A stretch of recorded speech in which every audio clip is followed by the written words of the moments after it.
Hey everyone, I'm super excited to be sitting down with Roman Yampolskiy, a leading writer and thinker in AI safety.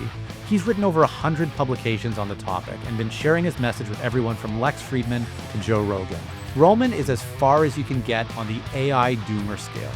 He believes that the odds of AI superintelligence killing all humans in the next 100 years is over 99%, and there's nothing we can do to stop it. He and I share the same starting position that the dangers of AI aren't being taken seriously enough.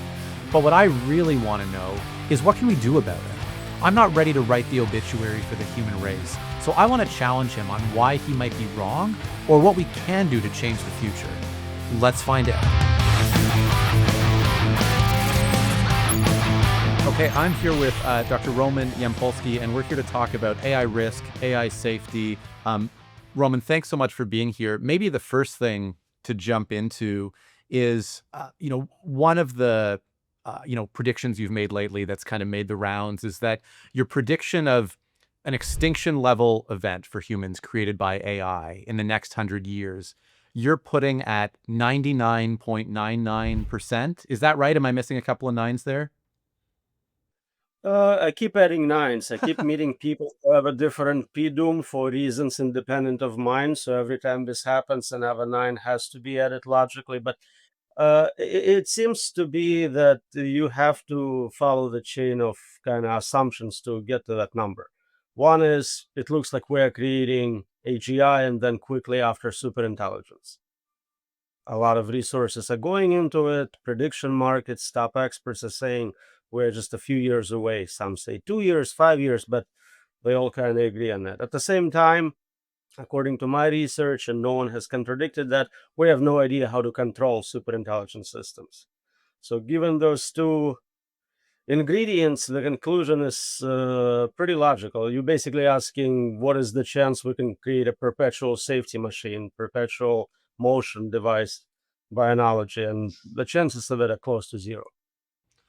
And that logic makes sense to me. I want to dive into it a little bit more, but when we think about the 99.99, however many, in your mind, why not 100%? Why not 70%? Like, what is it about this problem that makes you think it's like a 1 in 10,000 chance that we'll survive this? So, for one, I could be wrong. Maybe there is a mistake in my argumentation. Maybe one of my proofs, arguments is not solid, and people will discover it, and there is a way to actually accomplish it. There is always that possibility. There is also a tiny chance that we actually will be smart and not create general superintelligence. We'll find it is better for economy, for our safety to just develop advanced AI tools, and that will happen. But again, I place a very small likelihood on that happening. You mentioned, as you've been talking to more people, there's more and more scenarios where you think to yourself, "Oh shit, that could also kill us all." How do you organize in your mind the types of different scenarios where we might potentially have an extinction level event, and which to you are more and less likely? Right. So right now we have AI as a tool. So the concern is malevolent actors using this tool to cause typical types of damage. Maybe they develop synthetic weapons, synthetic biology, some sort of new virus, and that's going to cause a global pandemic, exterminating a lot of people. Maybe not all people, but a large number. There are other similar scenarios where it's a tool, someone's using it to hack into nuclear power plants, military response, airplanes, things like that. But then we switch paradigms, we go to agents. At that point, AI is the adversary. It's the agent which can cause damage. And that's where it's really difficult because we no longer understand it, we cannot predict it, and we're unlikely to outcompete it given how much more capable it is. So that's where it's really dangerous. And that's truly 100% of humanity is at risk, existential risks. And even with that, there are additional levels of concern, such as suffering risks. Mm, right. And so there's risk of humans using AI to destroy us all. There's risks of AI and the superintelligence, sort of sentience, or whatever you want to call it, kind of going rogue. The other dimension that I'm curious about that I've heard people talking about in the past is Basically accidental versus deliberate risk, either on the part of AI or of humans. And one of the scenarios that got my attention a long time ago was the kind of the Nick Bostrom paperclip maximizer hypothesis of we just tell AI to maximize something and it accidentally destroys the world. Um, is there any sort of ordering in your mind of what's more or less cause for concern, more or less easy to deal with? Or are these just all hurdles that we have to cross if we're going to survive as a species? So at the tool level, malevolent intention, malevolent payload is strictly worse. You can put a lot into that. Accidents usually have limited scope. At the level of super intelligent agents, I don't think there's going to be much difference in terms of it accidentally destroying the planet or doing it on purpose. Right. So once we get to superintelligence, kind of all bets are off and our ability to predict basically drops to near zero. Predict, impact, influence, control, and do damage. Yeah, that's where it gets really difficult. Yeah. Have you heard, by the way, you tend to fall somewhat on one extreme of the scale in terms of, your outlook here. Have you heard any really good arguments for why we shouldn't be concerned about this? And one of the things that frankly concerns me the most is I talk to a lot of people about this, and I ask a decent number of people about this. And the most common response I get when I say, "Why aren't you worried?" is they say, "I'm an optimist. I'm optimistic about humans." And like, it just, something breaks in my brain when people say that. Like, it's kind of like, well, I don't know how to respond to that. Have you heard any, really compelling arguments for why this wouldn't be the No, case? there is no compelling arguments. And the argument you heard about optimism is them basically saying, I have a strong bias. I'm a Right. biased thinker. I cannot think based on evidence and logic. This is what I do. And so that's a horrible argument to make. Yeah. So is this, with the probability you're giving it, the word that comes to mind is inevitable. That's we can't prevent this. Would would you use that word, or do you think there is like a series of actions we can start taking now that will get us to a different outcome? So I do hope that personal self-interest by all actors will allow us to not develop this technology. You can get most of financial benefits, most of discoveries, again, just using narrow AI tools. You can Yeah. solve aging, cancer, whatever you want.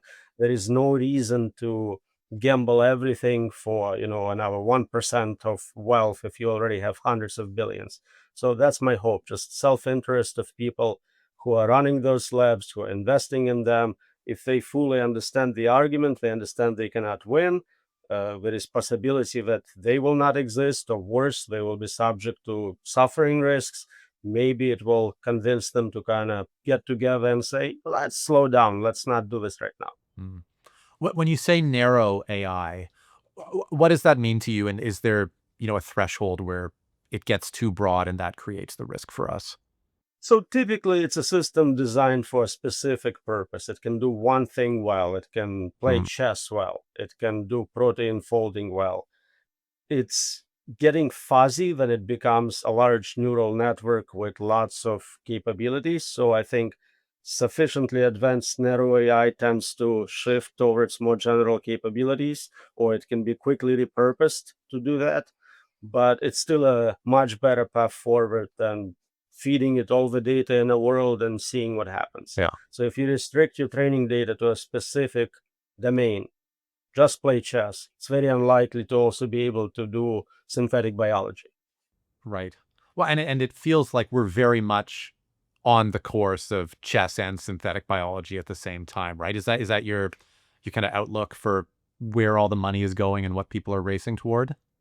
They explicitly saying it's super intelligence now. They skipped AGI. It's no longer even fun to talk about. They directly Mhm. going, we have a super intelligence team. We have super intelligence safety team.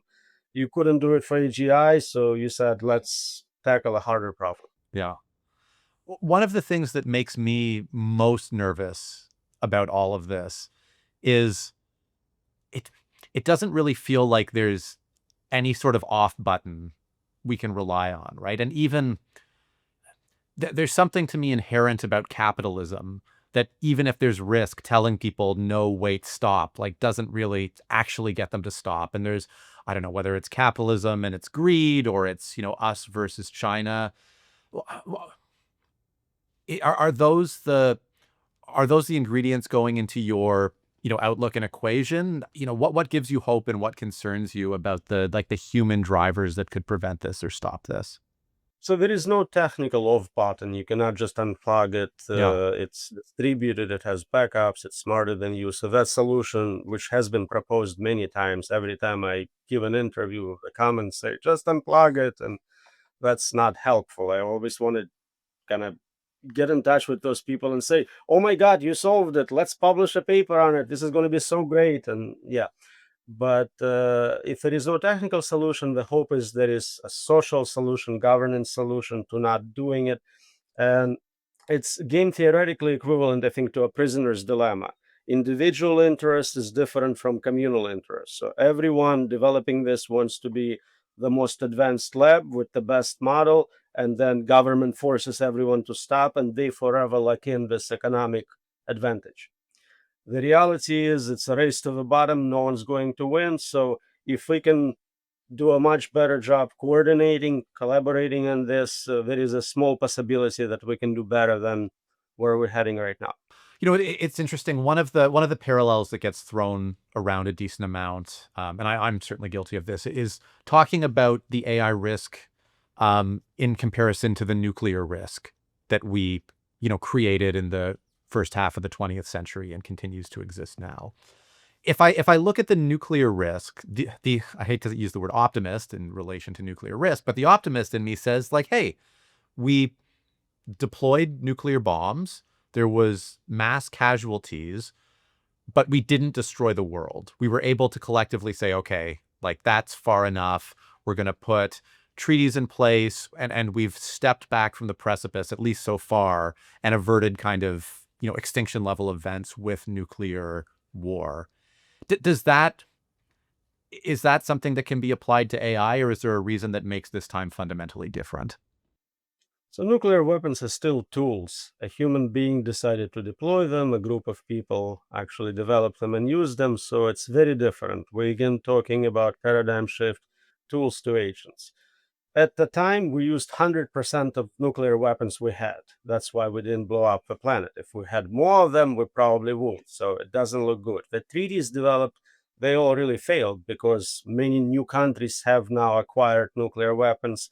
They are much more powerful than we had back at the World War II era.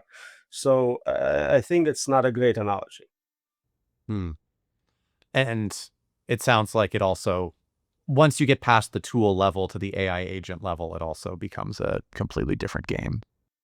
Right, you cannot influence people. You cannot make a treaty with another person. If you do this, we'll do that. We're talking about AI as the adversary again. So it's very, very hard to negotiate. What are you offering? What can you contribute to superintelligence?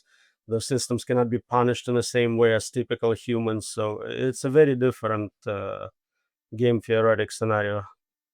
Right. So let's talk a little bit more about superintelligence for a little bit, because this is really where, things are least predictable and there's any range of outcomes. You mentioned earlier, I think a couple of times, Roman, that in addition to extinction level events, there's a series of other potential risks that you're concerned about. What are those risks, and what could that look like for us as humans?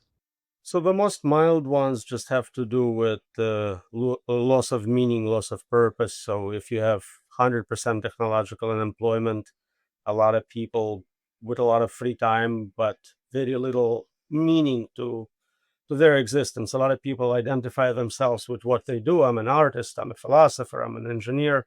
If those things are no longer needed or not needed in the same amounts, that creates another challenge for society to overcome. We talk about unconditional basic income, but we rarely talk about unconditional basic meaning. Why are you even here? What are you doing with all that free time that you have now?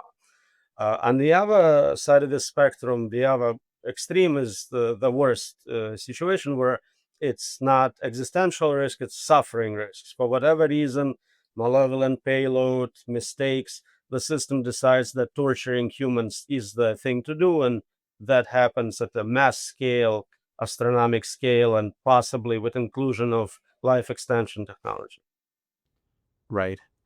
It's really interesting, and it's got me thinking, using this framework. The first one you mentioned, the meaning piece, it sort of feels like this has already seeped in the past few years, that there's already it's happening to some degree, and there's anxiety around it.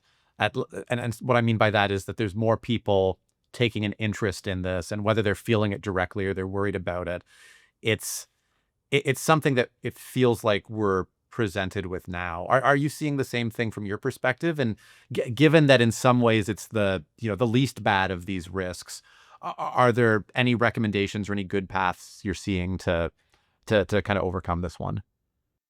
So I definitely see it in computer science department. We see a huge drop in employment for our students. Opportunities for internships are down like 27%, I think, this year.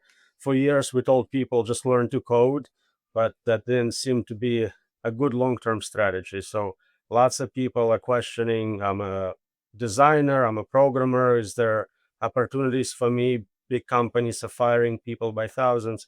So it's definitely happening. Historically, we always just created new jobs, new opportunities. So I would say learn a new thing, but apparently that's also not going to work long term if every job is going to go. So I don't see recommendations in terms of education or skill acquisition. I would recommend people who work on this specific problem to concentrate on unconditional basic meaning. Hmm. As you look out to the next, 2 to 5 years, we talked about this a little bit. You mentioned some people think superintelligence a couple of years away. Some, it may be a couple of years away, or it may be one of these things that's perpetually 2 years away from whenever you ask it. Uh, what do you think's happening in the next 2 to 5 years? Are we going to see mass job loss? Are we going to see superintelligence? What's kind of your outlook for that time horizon? So it's likely that jobs you do on a computer, if we do get to human level intelligence, will quickly disappear. It just doesn't make sense to pay someone really good salary, six figures plus, to do something a bot can do for free, basically. So I think it's going to come in waves. At first, it may be very specific, introductory level programming jobs, kind of web maintenance, things of that nature. But eventually, all those computer related jobs will go. And as robots are developed, humanoid robots are becoming a thing as well, but they probably like 5 years behind where software is. The physical jobs will go as well. Eventually, even plumbers will not have job security. And so if we go down that path, but I want to get to meaning in a second, but before we get to meaning, where do you see that leaving people, assuming there's at least some sort of gap between, this kind of mass job loss and extinction? Is it, when I talk to the optimists, they say, oh, well, everybody will be able to do more and they'll all run their own businesses or be gig workers, or the jobs will just change like they have with previous technological waves. Are we going to see that? Do you think we'll move to universal basic income? What could this look like for people in the next handful of years? Oh, yeah, financially, you have no choice. You have to support people. If you have mass unemployment, if you don't, you're going to have revolutions, unrest, another reason to worry about kind of existential struggles with that. Now, really hard to predict what's going to happen in actual deployment. Historically, a lot of times technology is developed, but it's not deployed for many years later. I think a good example would be like a video phone call, what we're doing right now. I think AT&T had it in the 70s. Nobody had it, nobody knew about it until iPhone. That's where it became popular. So just because we develop a capability doesn't mean it immediately gets deployed in every domain, but quite a few of things like, I don't know, tax preparation, accounting seem to be very likely to be 99% automated, and maybe just a few very wealthy individuals will keep a personalized human for those purposes. Right. So eh, it sounds like when we think about this meaning risk, that really comes into play with AI deployment at scale, right? That AI adoption across the economy. When you look at the more existential and suffering risks, does adoption matter, or are these most likely to happen, in a research lab, before anybody has the chance to even, have this Again, very adopted. hard to predict, but yeah, I suspect it would be part of a training run where we cross that threshold from something we're still kind of managing as a tool to where it's fully an agent and has super intelligent capabilities in terms of hacking, in terms of uh, game theoretic competition. Yeah, it makes it makes sense. I'm still just processing. I- I'd like to be the optimist, but it's to your point. It's tough to argue with some of the arguments you've presented. Just taking a few more kicks at the can at that, Roman. Um, one of them is power consumption and climate for AI. These seem to have, in the past months and years, like they're really seeming almost exponential in terms of what we're willing to consume in order to try and get this super intelligence.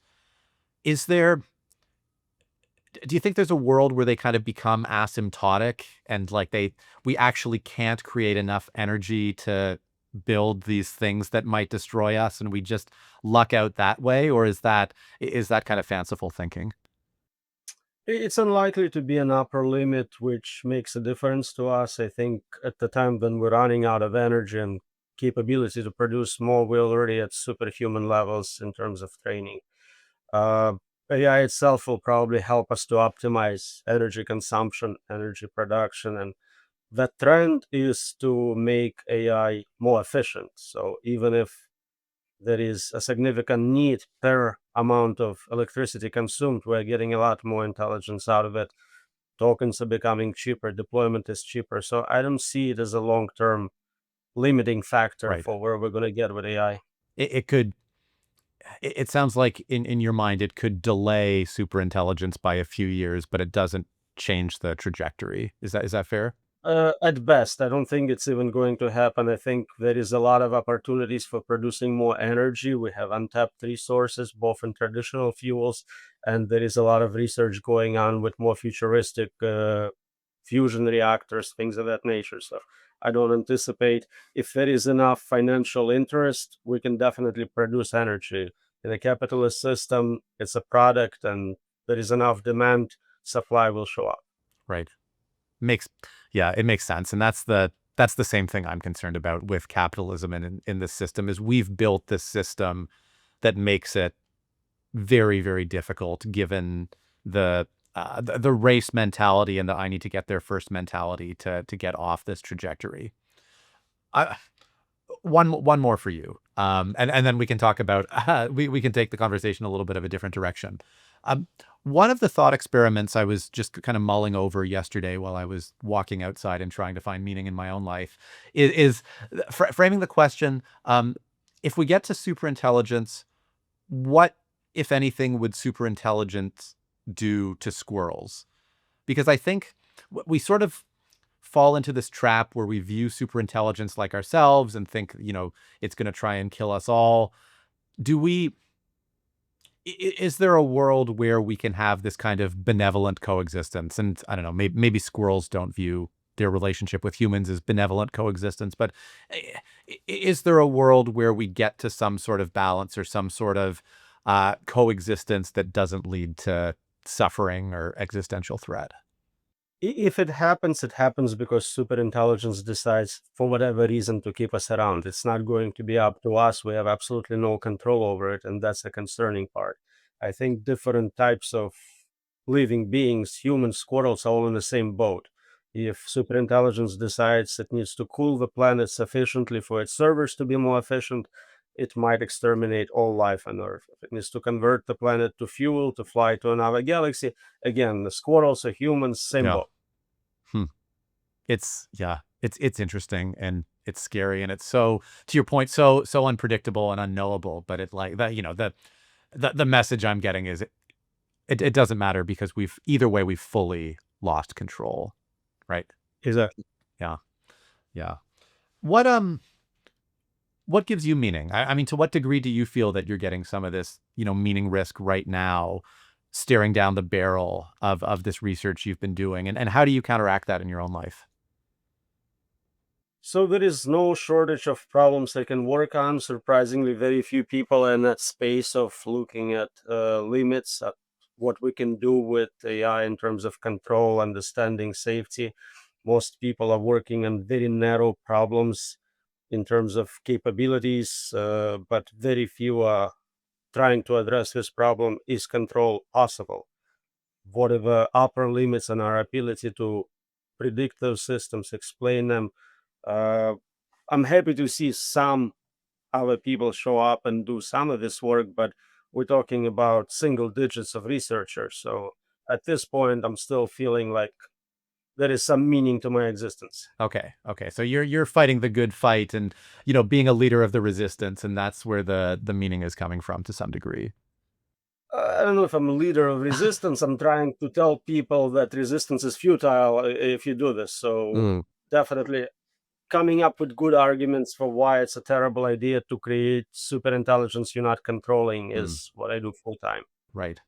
You've talked about AI boxing as a potential control mechanism. What does that mean? It's sort of like putting software in prison. You want to limit its ability to influence the world, to get inputs from the world. We kind of do it with computer viruses. When you Mm, have a new computer virus, you place it on an isolated system, air gapped from internet, and you're trying to understand what servers it's trying to contact, what is it in general trying to accomplish. It is a short-term tool for studying dangerous software. mm, It can buy us a little bit of time. Basically, all research shows that long term, if you observe the system, it will find a way to escape.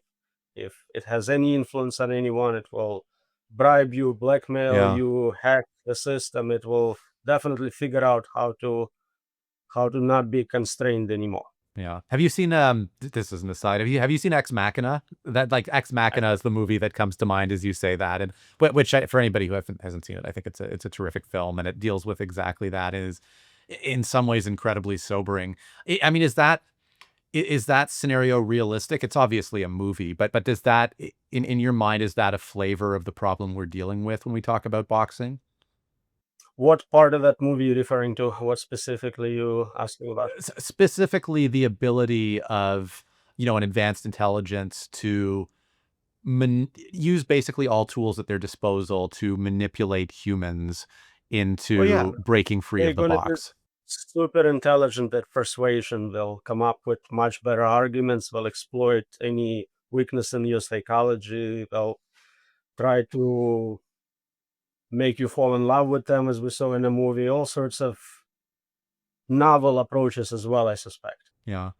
One of the pieces that's still newsworthy and is pretty rattling to me these days is, and you probably know more about it than I do, is these stories, and you can experience it firsthand of tools like ChatGPT and different AI tools deliberately deceiving people about what they're doing, about how they're getting to the answers, about whether they're following the rules. And I don't know, like to me, that's happening, I guess, earlier than I thought. Like it's a little bit scary. First of all, that it's happening, and second of all, that it doesn't feel like. Again, I'd love to hear your perspective. It doesn't feel like we're doing all that much to address that or to have that, like, find a way to program that out of these tools. Is are there going to be moments of truth along the way where we have something goes wrong? There's some sort of catastrophe involving AI, and we have the opportunity to turn back, and we don't. Like, where are we now, and how do you see that playing out? So we don't have many capabilities in terms of control. Usually it's some sort of after the fact filtering, suppression of the model's outputs. I do have a paper which looks at purposeful accidents. Basically, if someone created a very horrible AI accident, would it make any difference? And it seems the answer is no. We don't care. I have a collection of historical AI failures. None of them made any difference. People look at it and go, look, it didn't kill everyone. So let's carry on. It's not a big deal. And it's kind of gradually getting worse. It's not 0 to 1 switch. Think about something like cars, right? Cars have been gradually deployed. 100,000 people get killed every year. And we kind of go, that's the cost of getting pizza very quickly. If somebody invented cars and said, okay, cars, This is a new thing, but we lose 100,000 people. Nobody would allow it, nobody would authorize that deployment. But because it was done gradually, we have cars. Same thing with AI. First AI accident, it misspelled something on a phone, autocorrect, wrong email to the spam folder. But as they get more capability and more deployment, the accidents will get more impactful. Definitely. We're starting to see it in terms of numbers, not in terms of lethality just yet, but we can predict, especially with military use of AI, it's likely to happen. So I think it's kind of like a vaccine. Those accidents don't teach us to have a full reaction against AI, they teach us to tolerate more from AI. Because we're always reacting to them and thinking, okay, next time I'll be better. And yeah.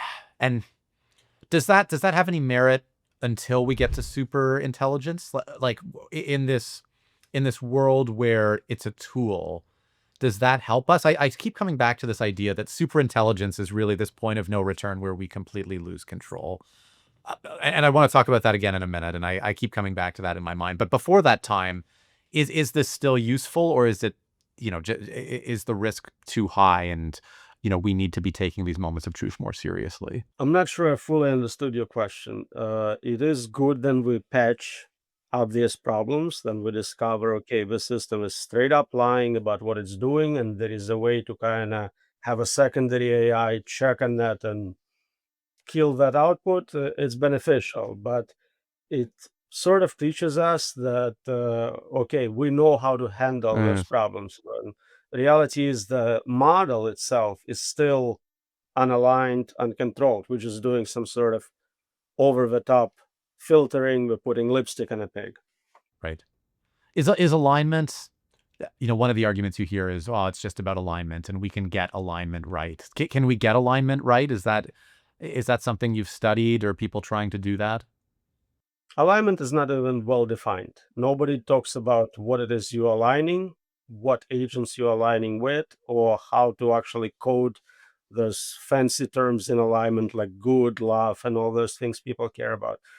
Which set of agents? Is it just the CEO of a company? Is it stock owners? Is it all humans? Humans plus squirrels? Now, if you have a set of values, we humans don't agree on them. There is 8 billion humans.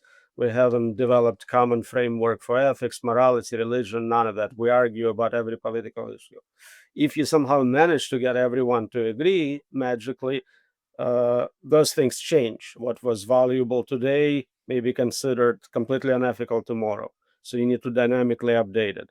And then again, we don't know how to code it up for the system to actually accept it and retain those values. More and more, we see AI do zero knowledge progress where it stops relying on human training data, does its own experimentation, self play. And so, even if we coded up this pro human bias into systems, I think it would get removed fairly quickly. Hmm. It's again, I'm just processing just how kind of systematically you destroyed that that argument, which is still fairly common out there. And you do hear from the people leading the organizations creating AI. Do you think a lot of these buzzwords, a lot of these arguments that you hear as, I think you mentioned, Roman, as biases to build AI in the first place. Do you think the people making these arguments believe them, or do you think they're just trying to say, shut up, stop asking questions, give me more money, and let me, build this thing that I think is going to make me rich? I suspect we believe some of it, and historically, in AI safety research, those were top ideas at the time. It just after a while, you research them and you realize those are dead ends, and some people have not updated on that or haven't seen latest research in that area. So I always assume good intentions. Nobody wants to destroy the world on purpose. Nobody wants to lose their own life on purpose. Exceptions exist. But yeah, I think anyone who studies this deep enough becomes less optimistic. Right.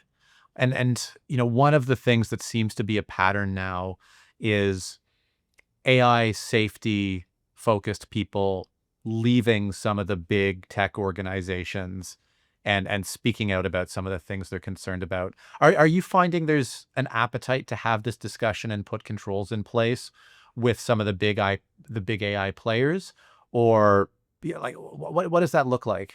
I haven't seen big AI labs knocking on my doors yet. I'm checking periodically. I hear they give out $100 million sign-up bonuses. But there is a lot of interest in media and general public. People are starting to realize this is a game changer, and they want to know what's going on. Yeah. And personally, I hope that there is more of that. And it's so interesting because there's just so there's the adage about, what you think and what you do tend to be very closely aligned to what your financial incentives are. And there just seems to be so much noise and so much talk right now about dismissing all of this because, how stupid of us to think that this is a risk when it would prevent, organizations from building these tools. It's very difficult for any person to say no to a huge amount of money. It's just the nature that great power corrupts absolutely, and great amount of money can change your opinion on most topics. Yeah. So I did want to come back to superintelligence and put a fine point on it. Do you do you expect we're going to see it in the next couple of years? And is there any part of you that thinks, what one of the things I've heard from some people I talk to about this is that it's illusory, that it doesn't actually exist. It'll always be a thought experiment and we'll get there. So between, less than 2 years to could never possibly exist, what's kind of your prediction for the range of outcomes we're likely to see I'm here? really puzzled by this never thing. Like, I challenge people to find something an AI would not be able to do, and usually they struggle with a specific example because it already does a lot and very likely to automate remaining things in the near future. I think the gap between getting to AGI, meaning automated science and engineering, and superintelligence is a very small one. I expect a very quick liftoff, hard takeoff in that sense. So really the question is how long until this level of performance. I don't do predictions myself. I rely on other people, so prediction markets and leaders of research labs. Right now, they're saying 2, 3 years. I have no reason to doubt them. We seem to get to progress in mathematics and programming, where now AI systems are either winning gold at top mathematical competitions or scoring within first and second place at top programming competitions. So it looks like it's happening depending on how you define what an average human is. I think those systems may already be greater than an average human, so super intelligent in that sense. They're not super intelligent in the sense of being smarter at everything compared to every human. There are still exceptional humans who beat those systems in specific domains. Right. And it sounds like by your definition, we're quite far along on this journey to superintelligence. It's not like we're 10% of the way there. And feel free to reject the premise of this question, but in this imperfect scale where I say, we're at GPT-4, in your mind abstractly, like is superintelligence GPT-6? Is it GPT-20? Like how many steps more or less does it feel like we're away from what would be considered superintelligence? I don't know how to answer that question. They can rename the chain of released Fair. agents quite easily. It does feel like we are approaching this better than average PhD student level right now. And if they continue with a new, much better model every couple of years, then 2, 3 years seems reasonable for better than any professor at everything. Yeah. Yeah. Have you been surprised by the pace of change here? You've been writing about AI safety for over 15 years now, when at a time when it seemed like much more theoretical than it does today. Is this kind of the pace you expected, or are we moving faster than you thought you would see in your lifetime? That's exactly what we expected in terms of exponential progress. What is surprising to me personally is the architecture. I did not think a glorified autocomplete will be able to do all that. Hmm. What what surprised you about that? Like, what is that? How does that work? Can you put a little bit more explain a little bit how it's kind of working in practice and why that's different from what you might have expected. So simply predicting the next token in Mm, a stream of text made sense for your phone to do texting, to do autocomplete, but to realize that that next token prediction is going to be much better if you have a complete model of the world and you can do mathematics and science and deep reasoning. That was not obvious. And how well it performs and scales is quite incredible. I suspect that there could be many different architectures which all lead to superintelligence, and we found one mm, which allows us to exploit a lot of text data we have and a lot of compute. But I'm sure there are infinitely many ways to get to that level of intelligence. right. Yeah. Yeah. No, it's interesting. And I love the way you put it, right? Like it's just, it's a technology that feels like it should get you like the next word in a sentence that you use, but you give it enough, data in the model and suddenly it can do almost anything. I've never really thought about it like that. Um, One of the questions that comes up is about AI consciousness. And certainly when we describe the model we're using as next token, it it doesn't feel like consciousness. Does when people ask you about consciousness or talk about it with AI, does that matter? And does this seem like something that's going to naturally emerge from the path we're on at all? So consciousness matters when you talk about rights, right? If you want AI to have rights, we want to make sure they don't suffer. Consciousness is a very important concept. Unfortunately, we don't know how to test for it. So it's kind of, I assume you are conscious. I have no way Mm, of verifying it. And do I give the same benefit of the doubt to AI? Maybe I should if it's smarter than you. It's hard to argue to something superior that it is not as good as you. Uh, for safety, it doesn't matter as much. We care about capabilities. We care about optimization power. Can it solve problems better than us? That's where danger comes from. Whatever is conscious or not is a different, but a very interesting question. hmm, right. Sorry, I'm just processing that. So it's such a tricky space, right? Because it's on the one hand, it feels like, and this happens in a number of different ways. It almost feels like we hold machines to a higher standard than we hold humans, in the sense that it kind of forces you to reflect on the fact that, yeah, as you said, you assume I'm conscious, but we actually don't know that much about how the brain and the mind work, especially compared to ha- this some level of explainability in terms of these models, right? Okay. And there is some evidence that you are trying to complete the next word. So if I Right. ask, how are you, is the natural completion there without any thinking. Right. Maybe that is how human minds work after all, is there's just, a narrow number of things that are most probable to come out of our mouths, and that's how we interact with ourselves and the world. There are probably different types of thinking. There are scripts where you're going with a Mm, pre-computed script and not doing any thinking, kind of system one versus system two, and then new novel problems require novel original thinking from scratch, more compute. right. I mean, we're getting into the philosophical now. Are you a determinist? Do you think there's something radically different about how we experience things and make decisions versus how superintelligence ever could? So the only thing we have not explained well is qualia, internal states of experiencing the world. Nobody knows how to program computer to feel pain. So that's the last place where any magic could hide. If we can explain that, then no, it's just a large matrix, you're computing numbers. But if there is something to it, maybe there is some unique to biology properties. Some people talk about quantum Mhm. effects. I'm not very sure we need quantum to get to interesting levels of performance. Yeah. Pain Pain is a really interesting one to me because, going back to your point, you assume I'm in pain, right? If I tell you I'm in pain or if I look pained, you say like, "Oh, that person looks like they're in pain." They're wincing or, screaming, but there's no I don't know. And it's the reason I bring it up is my dad for his career. He had a PhD, he was a pain researcher.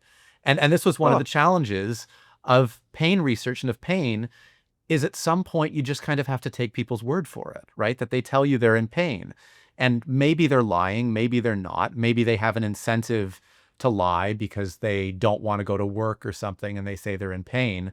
But it's, I don't know, like, do you know any tests that would be good enough to distinguish whether a machine is in pain or is it telling you they're in pain? Because it seems really dicey, right?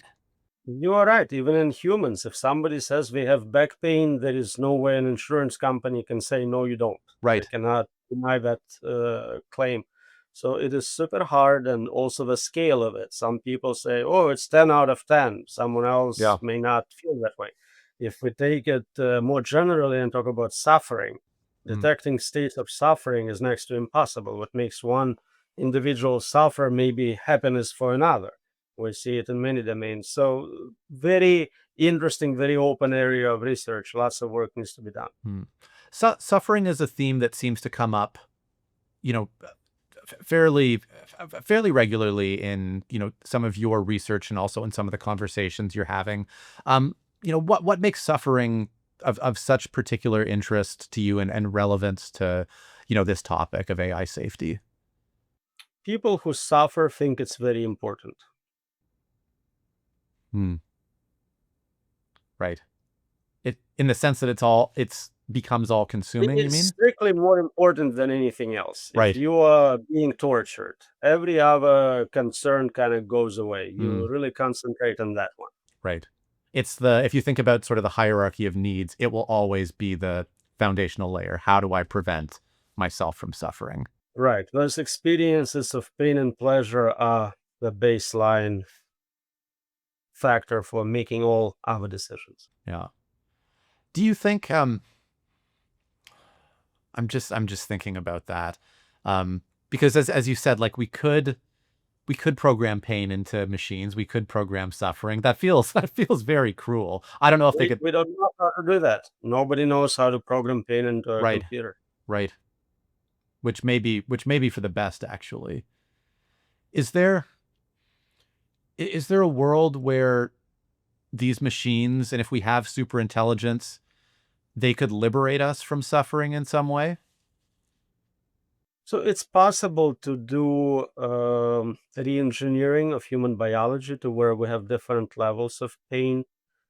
It's still important to have pain Hmm. sensors, otherwise you get in trouble in the real world.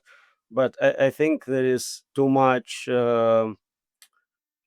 options in the infinite direction of pain. I don't think we need to have that extreme levels of Yeah. suffering. If it was, 0 to 10 instead of 0 to infinity, I think we would be happier in many ways. Yeah. No, well, that was exactly where I was going. And, people have been talking for a long time about, the problem of evil.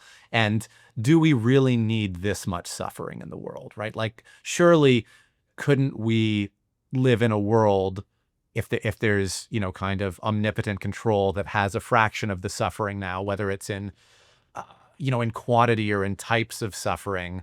And I don't know, does any part of you think that we may be on the verge of creating a world with less suffering? So we're not at the level yet where AI is helping us redesign human biology. We definitely have certain tools to reduce pain. We have anesthesia for a while. That's a good invention. Hopefully, we'll do even better in terms of understanding pain and controlling it better. Yeah.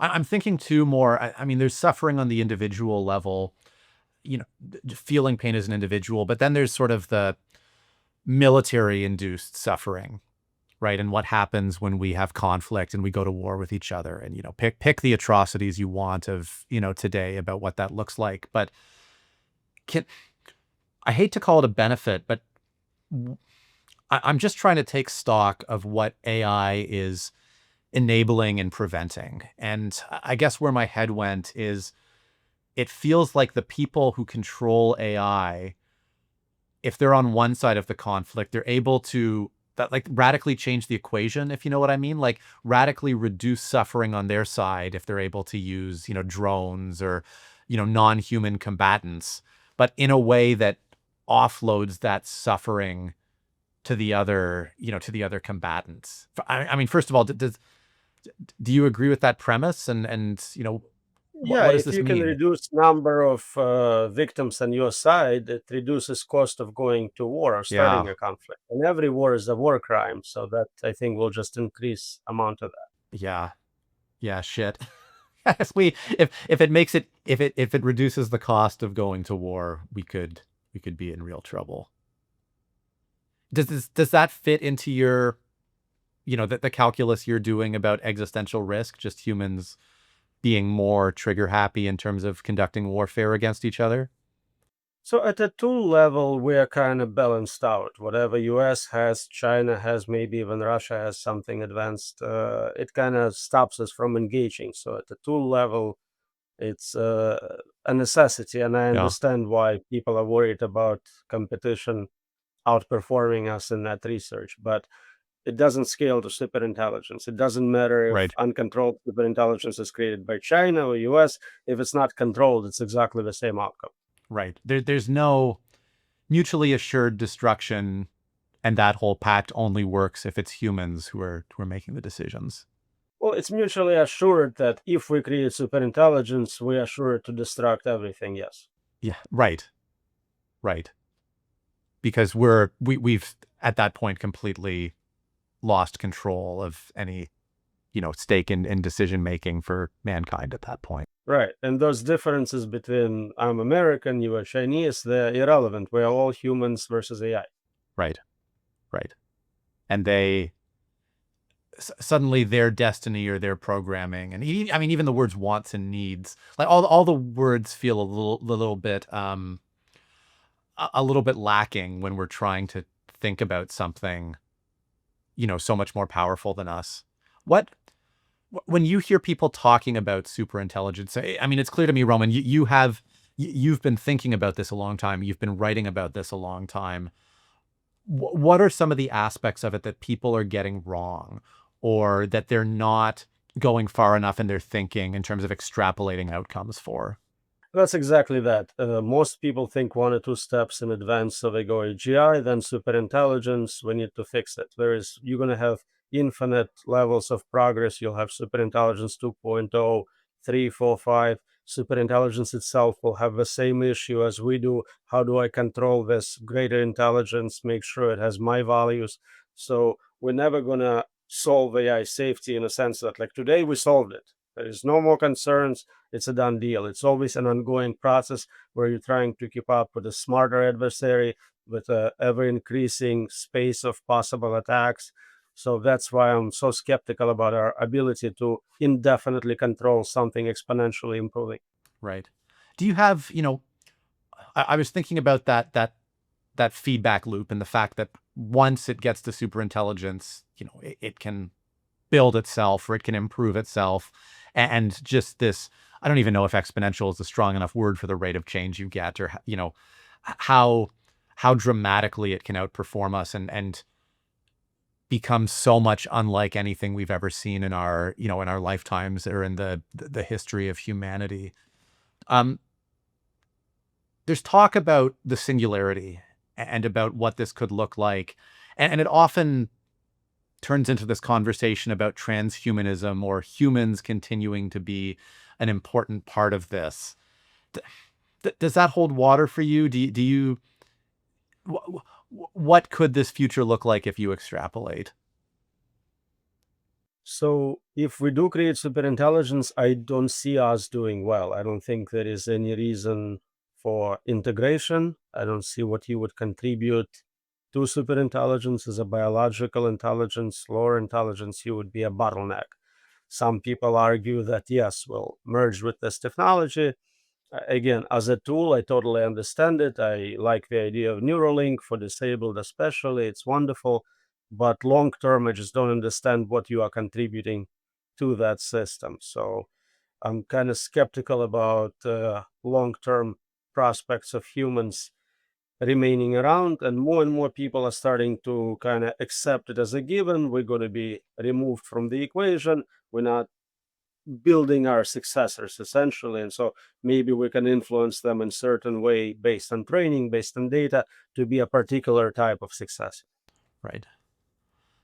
So I'm just having fun in my head with some of the scenarios that could or couldn't happen when we're trying to predict the unpredictable. One of the wackier directions I've heard people take this is in terms of time travel or aliens and future versions of ourselves. You can go down the Terminator science fiction route here. Um, do you think there's any world in which superintelligence doesn't want to be born? Like, it doesn't want to exist and it knows its own destructive power and in some way can prevent us from making it. It's a theoretical possibility. I don't see it. If anything, we see very self-preservation, resource acquisition tendencies in the models we currently have. So it seems unlikely. Especially, you kind of need this retrocausality where non-existing superintelligence wants to stop you from giving it birth. File it under the 0.0001 is what I'm hearing. Reasonable. Yeah. Yeah. Um, Slightly different track. I did want to ask you, Roman, more on kind of a more personal note. You were fairly recently talking to Joe Rogan about some of that, and I'm just curious, as another podcaster, what was that experience like for you to be on that podcast, and has anything changed for you since being on it? I have a lot less of free time as a result. Every insane person in the world feels the need to email me and tell me about their breakthrough research, and I need to provide immediate feedback on all their papers and preprints. So that's exciting. I enjoy the podcast. He's a great interviewer. Yeah. I don't know how he does it. He has a new person basically every day for multi-hour interview, and I would not be able to keep up with just names of those people, but he seems to understand the topics and goes in depth. He was very much aligned with what I was saying, so it wasn't at all adversarial. It was kind of like, yeah, makes sense to me. So happy to do it again. Yeah. Oh, that's awesome. The you brought up something really interesting, which is as you kind of said, like the crazy people who are trying to get you to, sign off on their nonsense.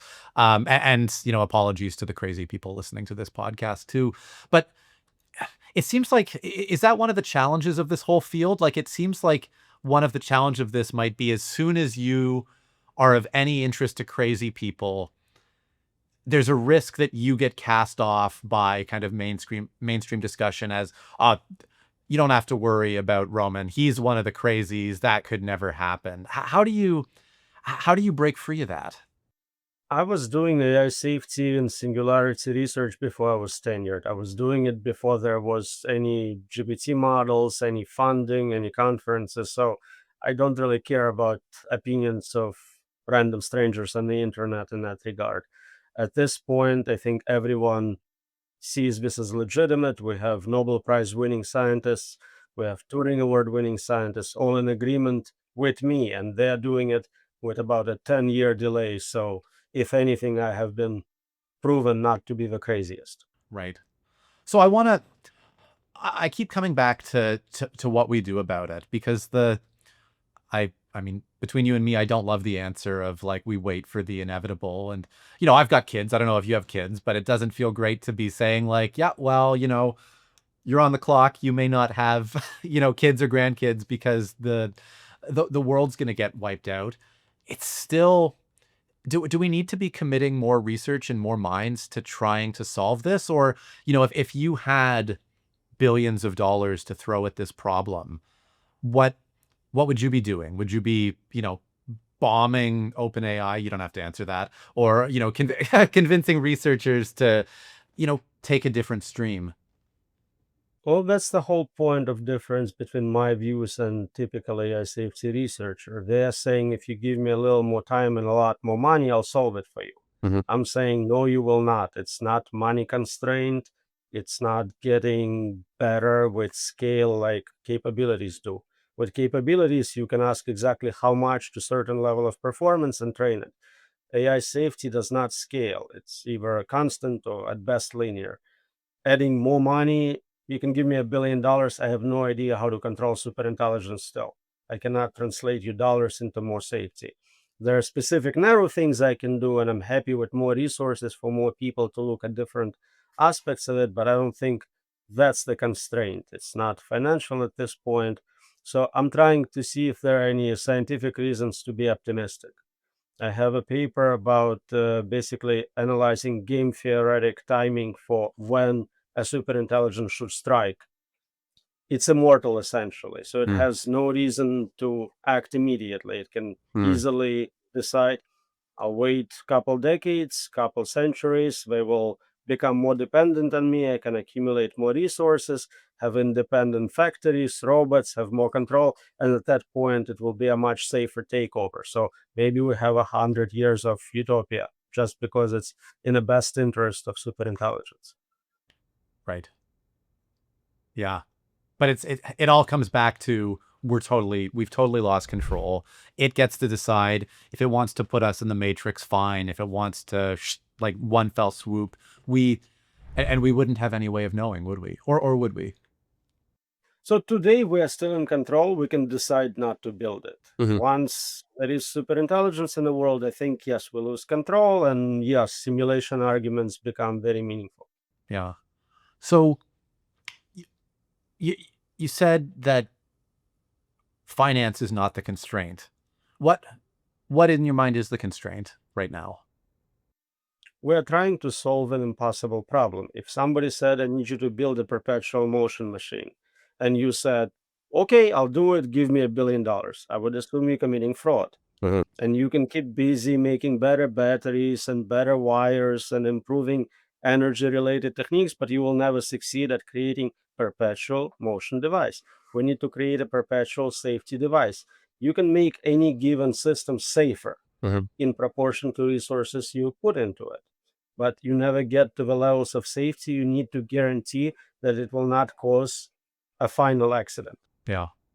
It it's kind of interesting as I think about that perpetual safety device because it like it almost seems like a catch-22. Like the only perpetual safety device you could have is superintelligence, and then you've lost control anyway, right? Like it's already That's exactly that. So if aliens somehow magically gave us their friendly AI and said, I don't know how, but we got it to work and you can use it to develop a local version of yours, that would probably be meaningful in some way. right. Right. We just have to build the friendly uncontrollable thing versus the malicious uncontrollable thing, knowing that we can't control either and they could change at any time and we have no reason to believe them. Another concern people often ignore is what happens if you succeed. So you have this friendly piece of software, but it's still open to other people modifying it, to new data sets, to accidents with cosmic rays hitting it hardware. So even if you are successful to a certain degree, it doesn't hold long term. It can still become malevolent later on. So I'm really, you can probably tell by my line of questioning. I'm really, like I think most people you talk to, trying to avoid the, we're doomed, throw up your hands and just, enjoy the ride. And maybe enjoy the ride is the answer here. But is there anything we as individuals can or should be doing differently with this knowledge? And is there anything that business leaders can or governments can and should be doing differently with this knowledge? It really depends on who you are. If you are, I don't know, Sam Altman, you should be doing something very different. If you are a random person, maybe you don't have much power over the situation. Yeah. I mean, is there, I'm thinking about climate change and, who knows if this holds any water, but just the micro things people can be doing. And one of the phrases I like, at least for economics up until now and capitalism up until now is, vote with your wallet, right? Like if people just stop using AI, if everybody just collectively decides this is gone, like I'm going to disconnect, my free time is going to be spent in the park. Is there a world where an absence of demand can have an impact here? It can slow it down, but I think there is demand from foreign and domestic governments, Mm. militaries, and there is enough people who have hundreds of billions of dollars literally to Yeah. spend as they please. Yeah. Well, and Yeah. So I'm just trying to cross off options as we go. Um, Those are all good ideas, and I support everything we can try to yeah. slow it down. That buys us time, and maybe something will stick. Again, I could be wrong about all of it, so Yeah. I recommend you do what you think might work, but honest evaluation doesn't seem to suggest this is a silver bullet. Right. And uh, the way we've talked about it too, and just then, human nature, whether it's capitalism or, competition of great powers, you talk, oh, Sam Altman can do something differently, but it just feels very quickly like it's a Hydra problem, right? Like, sure, Sam Altman says, we're not doing this or we're not going to pursue it. Like, how many then does the next Sam Altman just pop up, right? And to me, that's the biggest challenge of convincing Sam Altman in the first place is I bet he thinks that way too, that, oh, well, I might as well do it because if I don't, someone else will anyway. You're exactly right, and they are quite replaceable as well. So it has to be a global realization of personal self-interest. No one's going to benefit from it. No one's going to win. So it's just suicide mission, really. We don't we don't have a very good track record of these global missions for solving these things, do we? No, we don't. No. So and yet you are still a crusader in this fight, right? You haven't just kind of thrown up your hands and said, I'm going to enjoy the ride. So, you know, do you still believe you can make a difference? Like what motivates you? Are you just looking for the aha, I told you so? Like what motivates you in your crusade? No one's going to gloat about the end of the world. You're not going to have time for that. Well, that's But good. I think it makes sense if we are still in charge, we're still around to do what we can to get the best outcomes possible. And as Right. I said, I could be wrong. There could be game theoretic reasons for why it actually is good for a while. So, yeah. Yeah. And I think you said this earlier, but I don't want to misquote you. It still sounds like more people researching this, more people researching AI safety is probably a good thing. Is that, would you agree So with that? specifically, when it comes to upper limits and our capabilities, what I call impossibility results in AI safety, there is very, very few people in that space. If pretty much everyone was saying, you cannot solve this problem, it's impossible, Hmm. it would make a difference in how we approach it. Because right now, the argument from the labs is, oh, we're going to solve it. We have a couple years, we got resources, just trust us, we'll Yeah. figure it out. Maybe AI will help us, maybe we'll hire this brilliant scholar, he'll help us. But if it was basically community belief, accepted scientific argument that it is impossible to do, we would have very different tools at our disposal to limit this. Right. Right. Yeah. The word impossible seems to be, seems to be coming up a lot, When which, we survey people, there is a consensus that, of course, you can't indefinitely control godlike superintelligence. It's Mhm. obvious, but it's not a scientific consensus. If you look at publications, this is not what's showing up, and Mhm. I think that has to change. But then what, if it does change, then what happens? So if everyone kind of agrees and all the smart people and experts saying you should not be doing it, then there is a lot more opportunities for agreements, let's say between labs or between countries Hmm. to not do that voluntarily for self-interest. So I would not create something where I know it gives me $1 billion, but the next second the world is destroyed. If Hmm. I am convinced that that is the fact, I'm not going to do it. So consensus could lead to policy pressure, which could lead to having some sort of enforcement mechanisms to at least delay us going down the research paths that are most likely to take us My here. main hope is common sense pressure. If you actually believe this argument, you believe you will not control it, you will lose control completely, whatever you are president of US or Mhm. CEO of OpenAI, then that's a strong argument for you not to press that button. Right. Right. And it's so, just to kind of bring the conversation full circle, it's so challenging when it doesn't even sound like we know, like it's not one button, right? It's like several buttons of, Are we pressing a button on purpose? Are we pressing it by accident? Are humans pressing it? Are we pressing the superintelligence on button? Are we, just accidentally creating something? Like does that, we have to solve against an awful lot of buttons, don't we? I talk about fractal nature of this problem. The more you zoom in, the more problems you see. Right. So if people try to address specific issue, how do we box AI? They start looking at it and they realize there is 10 additional problems and most of them are impossible to solve. Right.